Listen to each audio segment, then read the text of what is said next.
Hello everyone. So today I'm going to continue again just the remaining part of the project again. Welcome to this early morning amazing session and yeah, have a good morning, good evening, good afternoon to everyone. And yeah, so we will start 4:30 a.m. Okay, and as usual today Saturday morning. Yeah, maybe from your side, maybe it's Friday evening. Of course, yeah. We'll start 4:30 a.m. If you have any queries or question, please put in the chat. I will reply. Thank you.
So guys, let's start.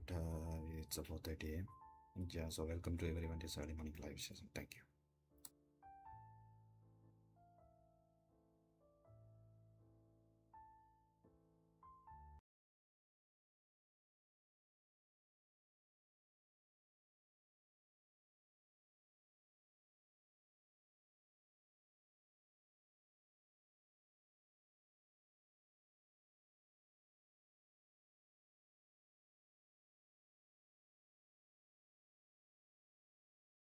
And within the in, you will write something like this, right?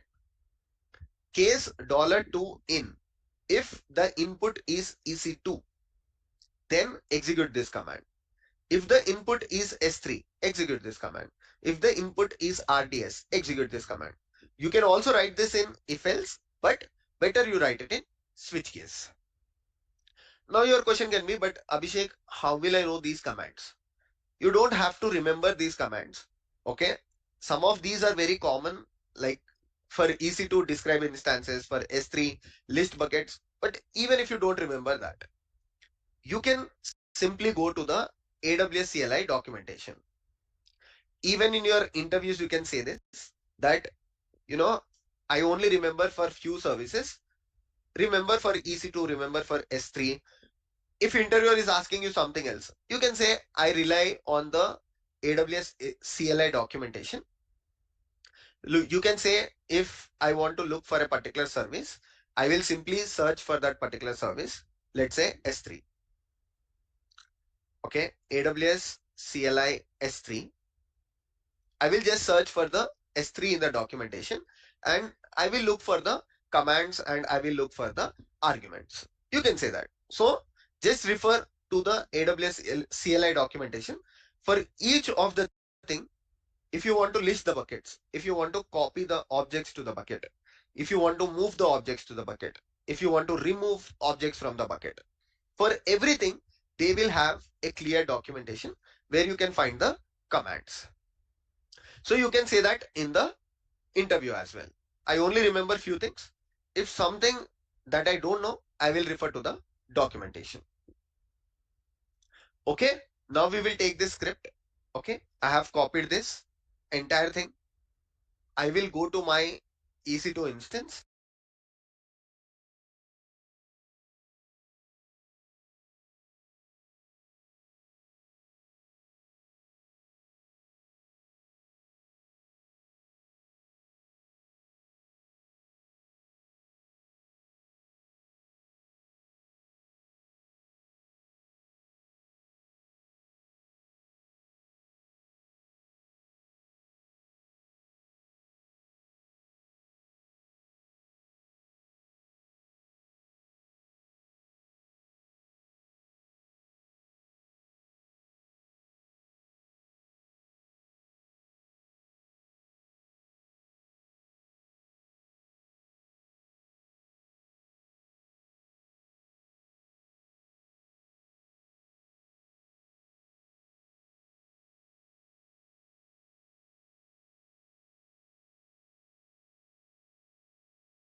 they come with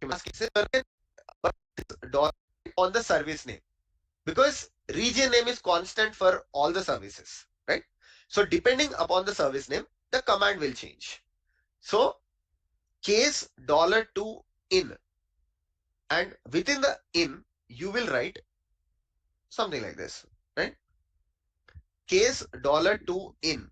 If the input is EC2, then execute this command. If the input is S3, execute this command. If the input is RDS, execute this command.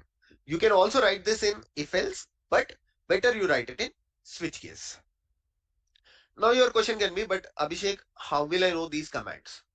You don't have to remember these commands. First argument is the region where you will know, I mean, S3 API, we have verified if AWS CL, we will write it. So this is the main core part of your script. If user inputs EC2, then you need to execute a particular AWS CLI command, which is AWS EC2 describe instances, something. If user inputs S3, you need to execute a different command, which is AWS S3 API ls. If user inputs EBS, you need to execute a different AWS command. How will you do it? The most common thing that people would say is, Abhishek, I will use a if else block. This is also correct, but here the interviewer will ask you, is there something that you can do better? So what we need to do is, instead of using if else, we need to use switch case. Okay. Why? Because switch case is a less costly operation when it is compared to if else, right? In case of if else, you will need, I mean, if you look at the complexity, the code complexity, the switch case complexity is better. I mean, it is less complex when compared to if else, where the executor will go step by step in the if else. If you are using switch case, the complexity will be reduced and the executor can perform efficiently. So that's why we will use switch case in this section. So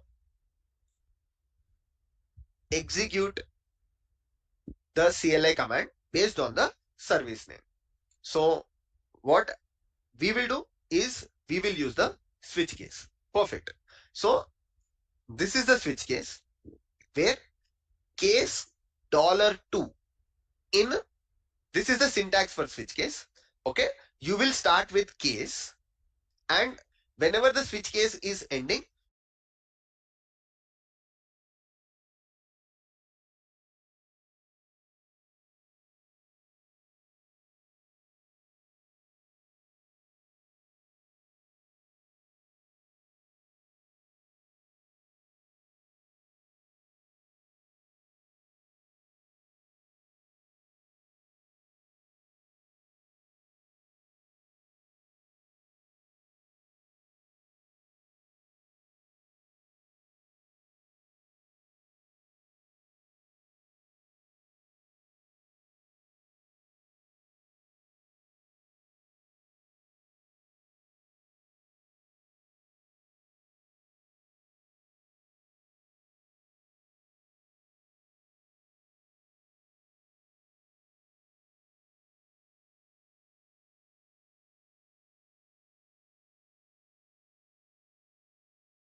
You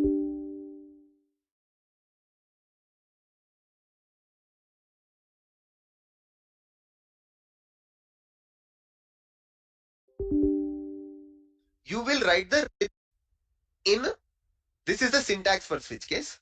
Okay, you will start with case, and whenever the switch case is ending, you will write the reverse of the case. This is common in shell scripting, right? Whenever you are writing if condition, you will start with if, and whenever you are ending the if condition, you will end it with fi, which is the reverse. Even in the switch case, you will write case and you will end it with ESAC, which is reverse of the case. So case $2 in, that means whatever is the second argument. In our case, what is the first argument? The first argument is the region. Second argument is the service name. So depending upon the service name, because region name is constant for all the services, right? So depending upon the service name, the command will change. So case $2 in, and within the in, you will write something like this, right? Case $2 in. If the input is EC2, then execute this command. If the input is S3, execute this command. If the input is RDS, execute this command. You can also write this in if else, but better you write it in switch case. Now your question can be, but Abhishek, how will I know these commands? You don't have to remember these commands. Okay. Some of these are very common, like for EC2 describe instances, for S3 list buckets. But even if you don't remember that, you can simply go to the AWS CLI documentation. Even in your interviews, you can say this, that, I only remember for few services. Remember for EC2, remember for S3. If interviewer is asking you something else, you can say, I rely on the AWS CLI documentation. You can say, if I want to look for a particular service, I will simply search for that particular service. Let's say S3. Okay, AWS CLI S3. I will just search for the S3 in the documentation, and I will look for the commands, and I will look for the arguments. You can say that. So just refer to the AWS CLI documentation for each of the thing. If you want to list the buckets, if you want to copy the objects to the bucket, if you want to move the objects to the bucket, if you want to remove objects from the bucket, for everything, they will have a clear documentation where you can find the commands. So you can say that in the interview as well. I only remember few things. If something that I don't know, I will refer to the documentation. Okay, now we will take this script. Okay, I have copied this entire thing. I will go to my EC. Only remember, if you want to move the objects to the bucket, if you want to remove objects from the bucket, for everything, they will have a clear documentation where you can find the commands. So you can say that in the interview as well. I only remember few things. If something that I don't know, I will refer to the documentation. Okay, now we will take this script.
Okay, I have copied this entire thing. I will go to my EC2 instance. I have created a basic EC2 instance. If any one of you are not aware how to create EC2 instance, very simple. Go to the region that is nearest to you. In my case, AP South 1, I'm in India. So AP South 1 is the nearest region. I will go to this particular region, click on the launch instance, provide any name, you can say demo, select the Ubuntu instance because I am going to explain on Ubuntu. Then use the T2 Micro basic free instance. Select a key value pair. If you already don't have, click on the create new key value pair. It will generate a new key value pair on your local and just click on the launch instance. Once you have the instance, key value pair gets downloaded on your local machine. I will also show you how to connect to it. Just go to the downloads folder. Okay, even if you are on Windows machine, go to the downloads folder and run this command ssh-i. My PEM file name is d7f-demo.pem. Whatever is your PEM file name, you can use that. Followed by Ubuntu at the rate. Once your instance is created, you will find for this particular instance a public IP address. Okay, go to that particular public IP address and paste it here. That's how you can log in. Make sure you go to the downloads folder. And which terminal you have to use? You can use, if you're on Windows, you can use command. Okay, better use PowerShell or Git Bash. Now let's copy AWS resource underscore list.sh. So I have copied the same one underscore resource list.sh. So I have the same one already copied on my EC2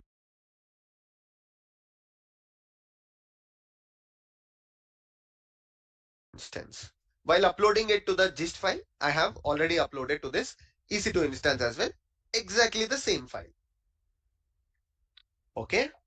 Now, if you run this particular thing, see, I will just run AWS underscore resource list.sh followed by AP underscore AP hyphen south hyphen 1 followed by EC2. The script has to fail. Why? We have written the validation check. Okay. The first thing that we have written is a validation check where with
within the validation check, AP underscore AP hyphen south hyphen 1 followed by EC2, the script has to fail.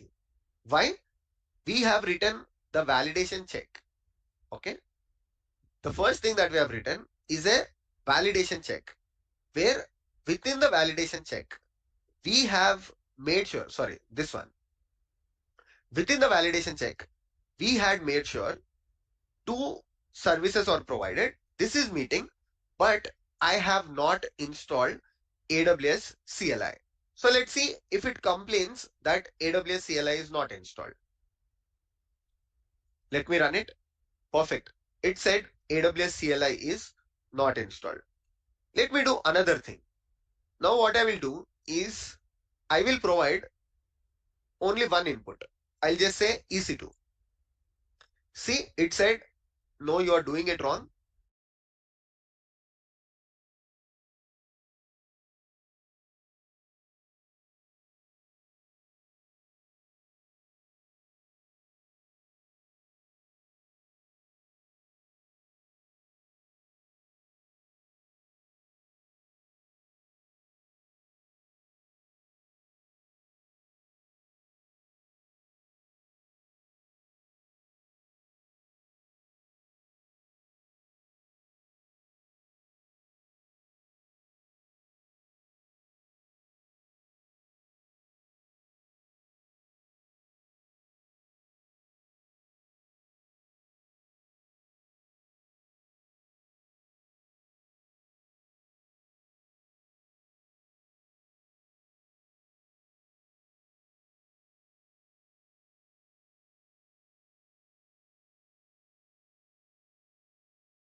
So guys, in this specific block, you can see I actually, as I mentioned earlier, yesterday I not complete that specific project, right? So I turned off, even I disconnected in the middle of the project.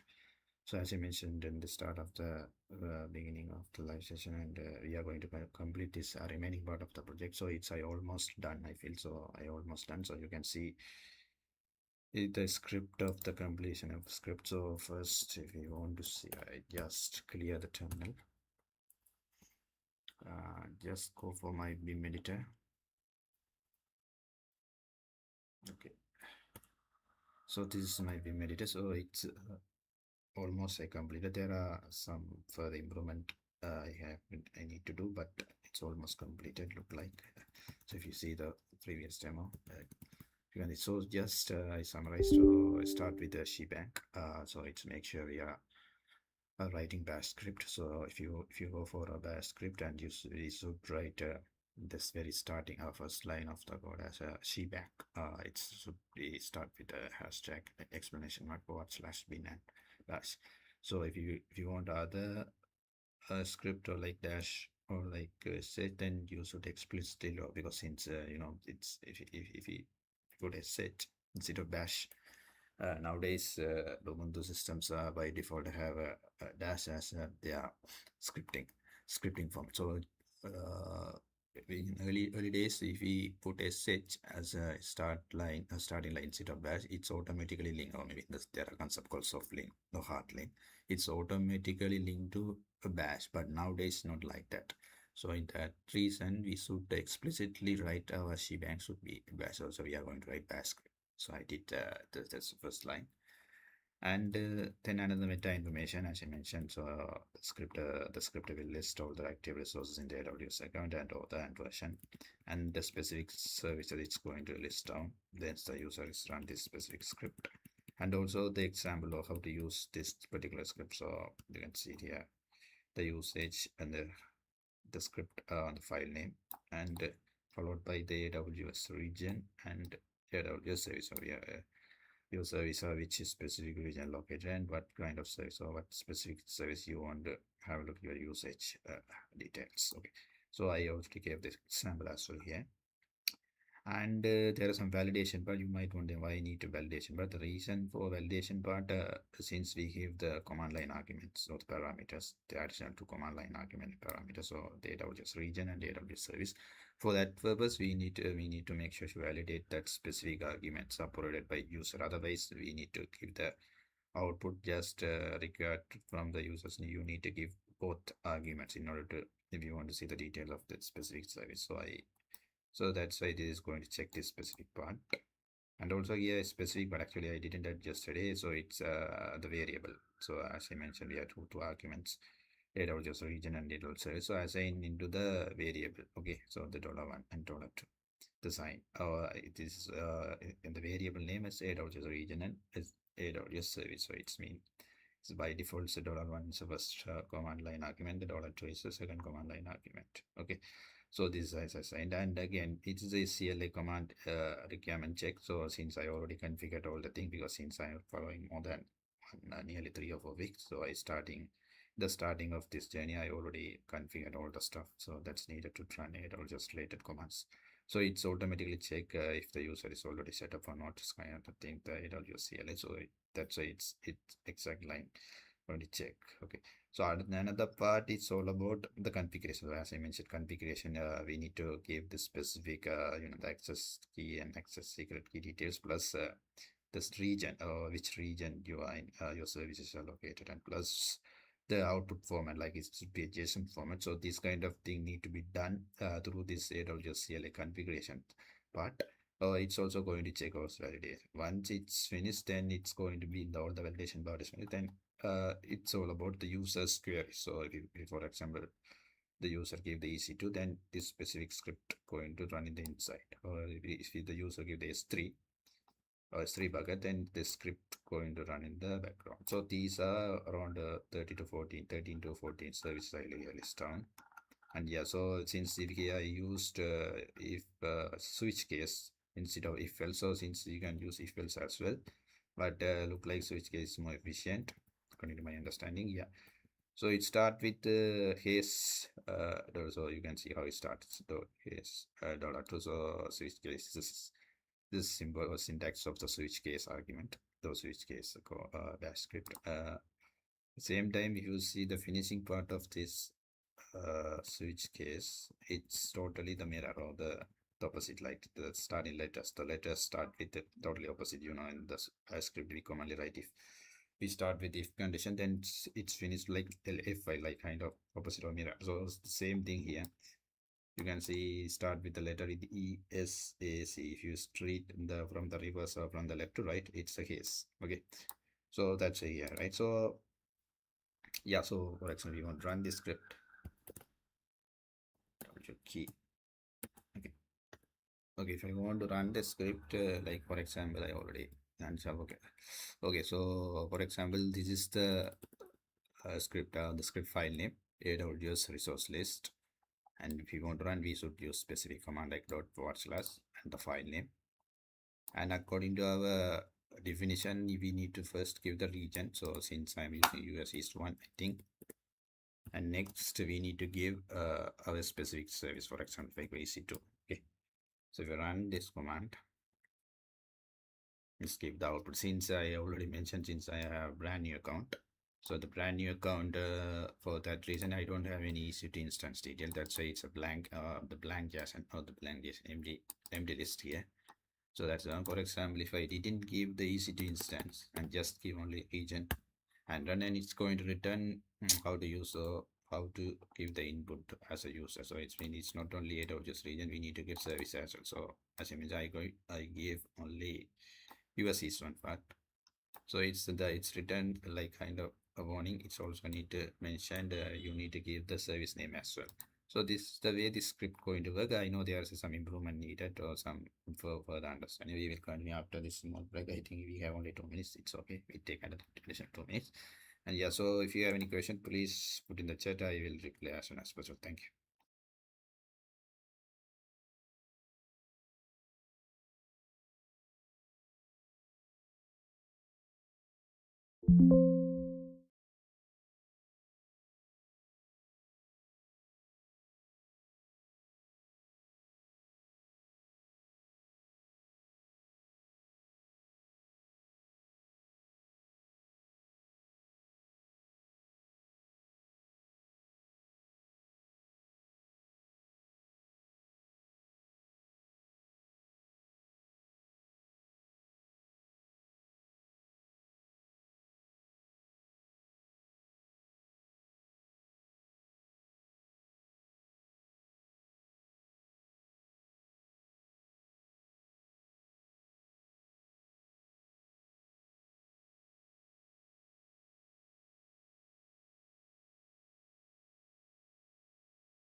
this is the usage example and this is the actual example how you need to run it.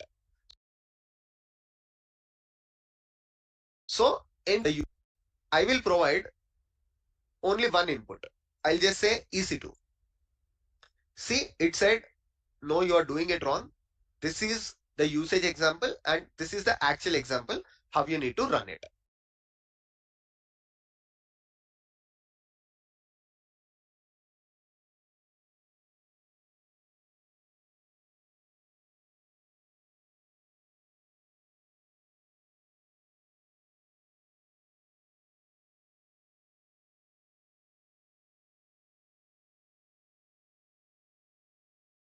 So end user will also understand it.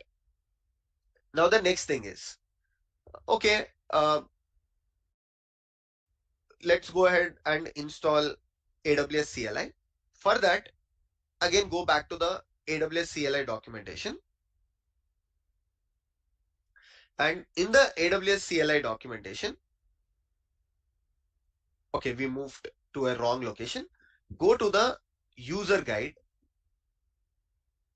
And in the user guide, you will find a section, get started. You will find install and update. First thing that you do on this machine is run sudo apt update. Okay, once you update the apt repositories, then what you will do is go to the Linux section. Copy the curl command first. Okay, before that, you also need to install unzip. So let's run sudo apt install unzip. Now you can directly copy it from here and run this command. I already have a readme file. So it says, okay, let me replace everything. You will not run into this issue. Perfect. So now I am expecting AWS CLI is installed. Let's verify AWS hyphen hyphen version. AWS version. Okay, there is some issue in the installation. Let me verify. I think because I have deleted on this instance.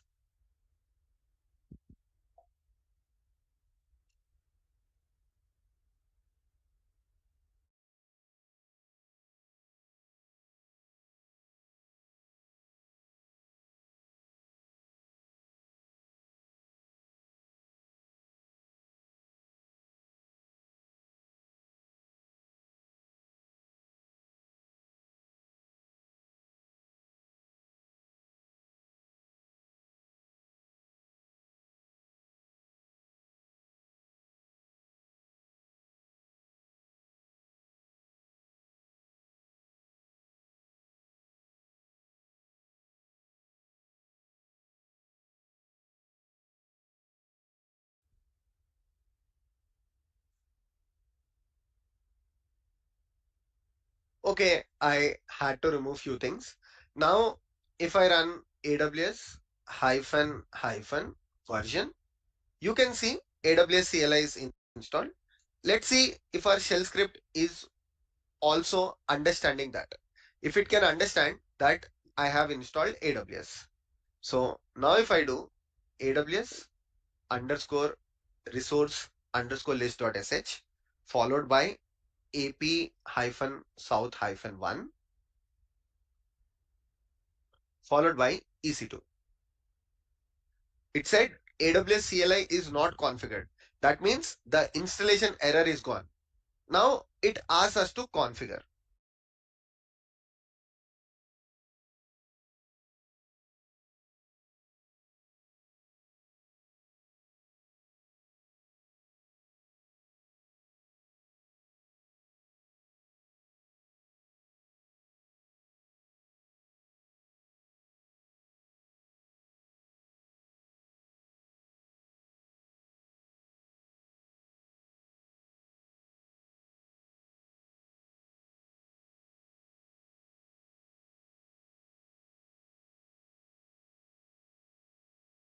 How can you configure? Very simple. Just go to your AWS account. go to the security credentials, and what you need to do is you just need to scroll down. You will find this section called access keys. You can only create 2 access keys. So let me delete one.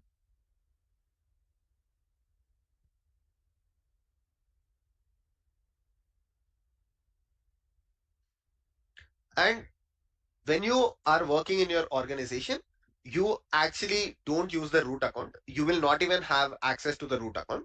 So for the DevOps team, you will be provided with an IAM account. So you will do it with that particular IAM account. And when you are working in your organization, you actually don't use the root account. You will not even have access to the root account. So for the DevOps team, you will be provided with an IAM account. So you will do it with that particular IAM account.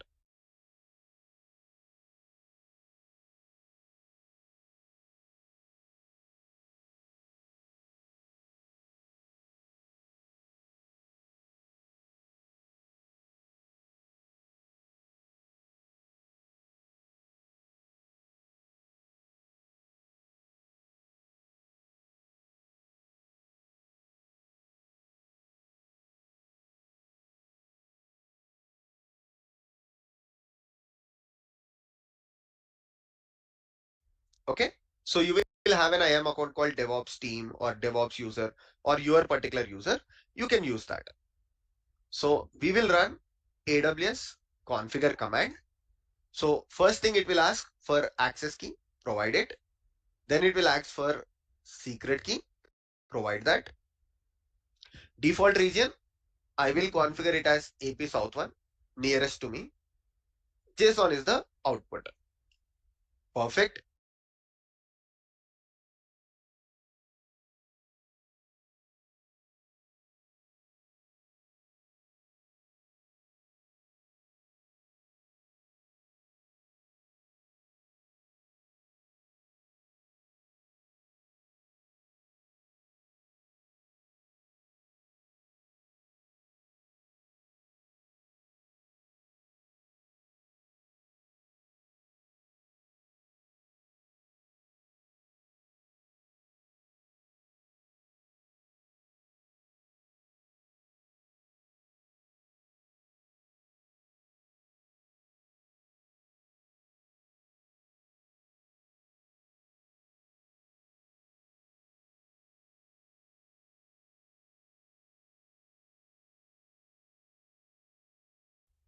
After this video, I will delete this access key. So no problem.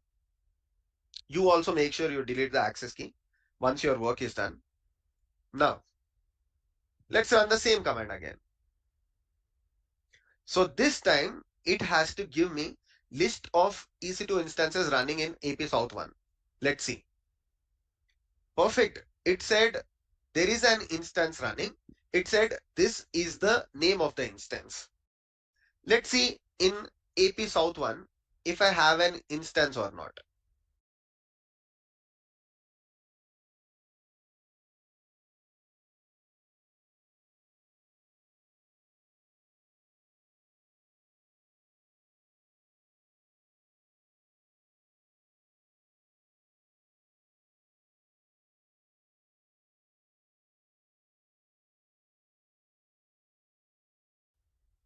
Okay.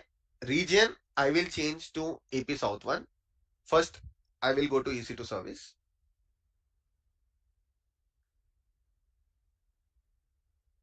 Okay. Region is already AP South 1. Instances. Okay. There is one instance. Let's verify if it's the same instance. If I do Control F, perfect. So this is the same instance that got listed. Now let's change the input and pass the input as, okay, what happened? Dot slash, okay. So now let's change the input and pass the input as S3. Listing S3 buckets.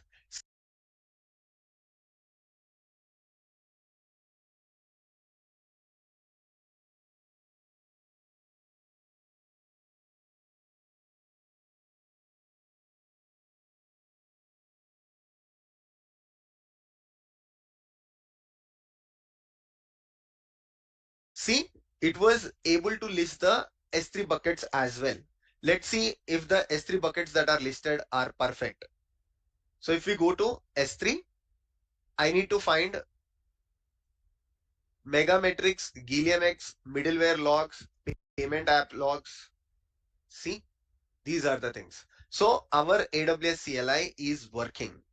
Now the next stage is to just put this AWS CLI in a cron job. So you can take that as an assignment. How will you write a cron job and put this in the cron job? Just make it execute every day at 9 p.m. Okay? Or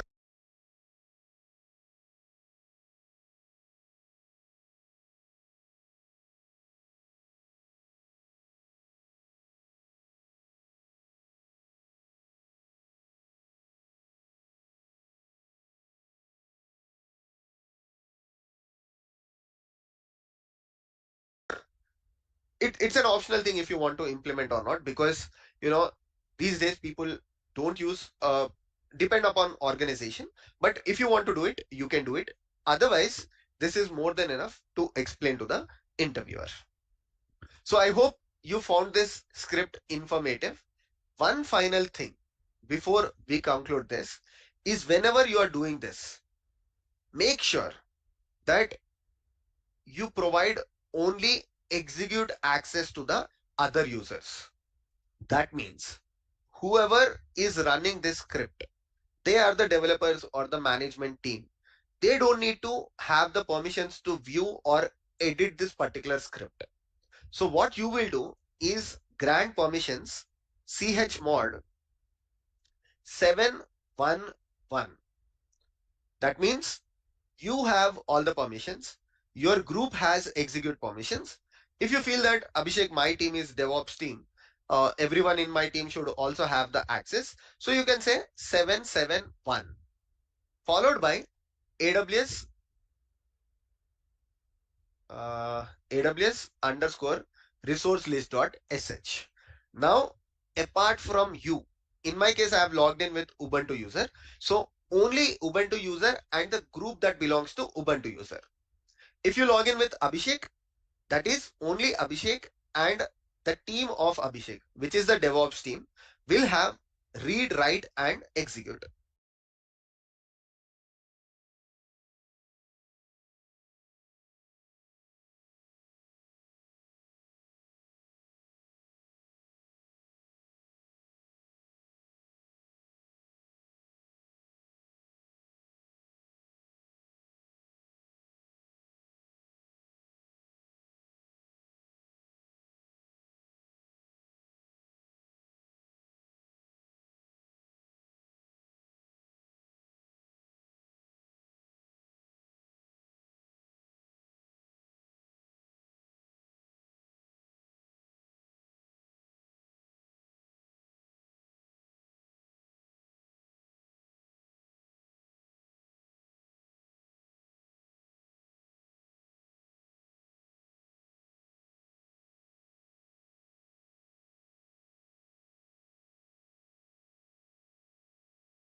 Four plus 2 plus, I have explained this in previous videos, right? 4 plus 2 plus 1. 4 means read, 2 means write, 1 means execute. So when you want to grant read plus write plus execute, it becomes 4 plus 2 plus 1. So I am granting 7 to myself, 7 to my team, only 1 to everyone. That means only execute. If you want to grant write and execute, you need to change this to 3. If you want to grant only read and execute, Abhishek, they should not be updating the file. They can read it and they can execute it. Then change it 4 plus 1.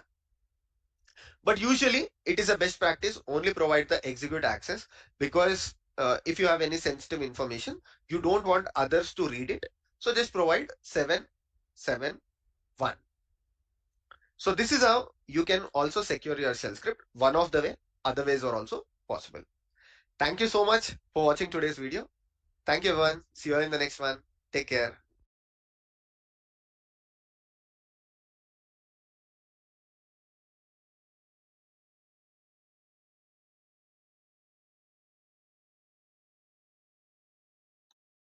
So guys, as I mentioned, the today's call is all about completing this remaining part of the project as I started yesterday. So it's almost completed. Yeah. So this project in this specific, but this specific small block, we explore the permission part. So since you can see the file or file AWS resource list, this executable file, and you can see the permissions. The first three letter RWX, the creator, also the I am is representing myself, so I have all the access like read, write, X. And another three is a team, the group I belong to. So as earlier I set up 711. So based on that permission rule, the particular my group only have access to execute the file, not read or update the file.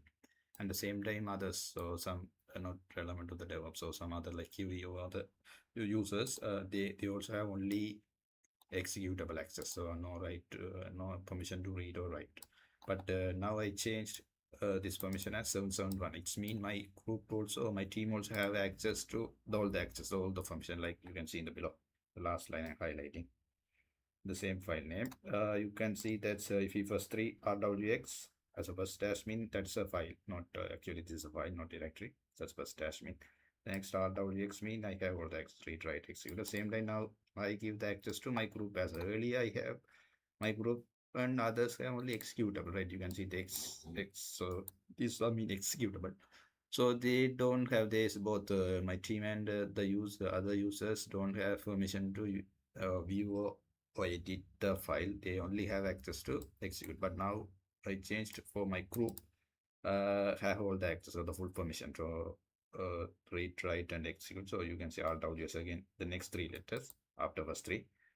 And in the last one, sorry, last one. And then the last three letter, the others, or the like QE or other people, those who are working in the organization. So they have only the executable access. So these are some permission. So if you want to secure the script or the automation script, this permission access need to be modified properly. Otherwise, the script will be, it's manipulated or the modified by someone else.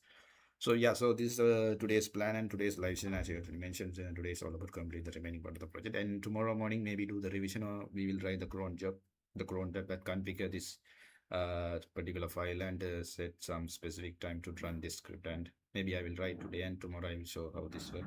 And yeah, so thank you so much to those people, those who are joined this early morning live session. Again, I will update tomorrow what we are going to do, and most probably we will start Monday Git and version control. Yeah, once we complete the Git and version control, we have another project at Git plus shell scripting. I think there's a Git Cup API integration something. So we will do that project as well once we completed Git and version control. Okay, so we will start Monday. Tomorrow maybe we have a revision. Okay, and thank you so much all the people those who have joined this early morning live session. Thank you so much.